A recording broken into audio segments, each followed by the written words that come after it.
So guys, 5, 2,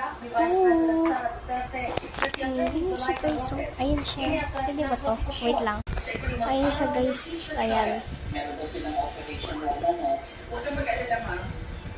Nanonood siya guys. GBCT natin. Pero nakachek ko. Hindi ko sumasaya.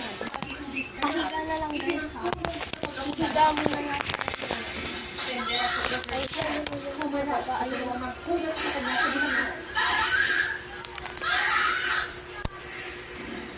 Success ng isang graduate na nakapag-uwi ng halos 500 medalya at awards. Bea Alonso at non-showbiz boyfriend sa Bishop Falk, ikinasal na.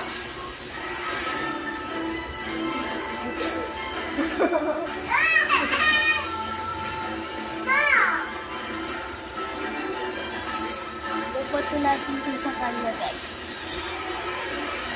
Inabot ng halos 5 oras bago makapula ang sunog sa Tondo, Maynila ngayong gabi. Tumulong ito ng residente para mapula ang sunog. Ang iba, hindi pa rin tubig tanan. Saksi si Rocky Tito. Makapag-uusap ang nagtumuha sa mga bombero pag-usap nila sa sunog na ito sa Dagupan Extension sa Lagangin, Tondo, Maynila. Nagsimula ng oras 4 ng hapon at agad na bumaran dahil sa lakas ng hangin. Ang bukas namin ng pinto, pagkatadyak ko, wala na. Pumusok na, tapos pinagbubusan na natin ng tubig. Wala na talaga yung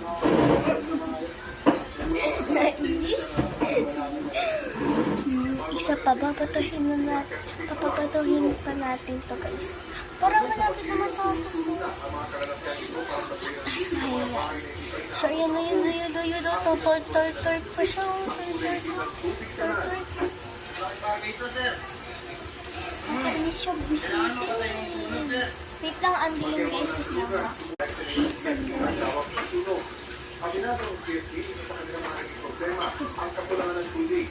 May 500 na matawa pero hindi ng person kaya pinuli ko rin mo. Kaya kailangan lumakas sa mga ng bumbero para magkakot ng tubig. Dahil sa buwag kung sakali ng Like bumbero, this. ang responderito ko na sa PFD.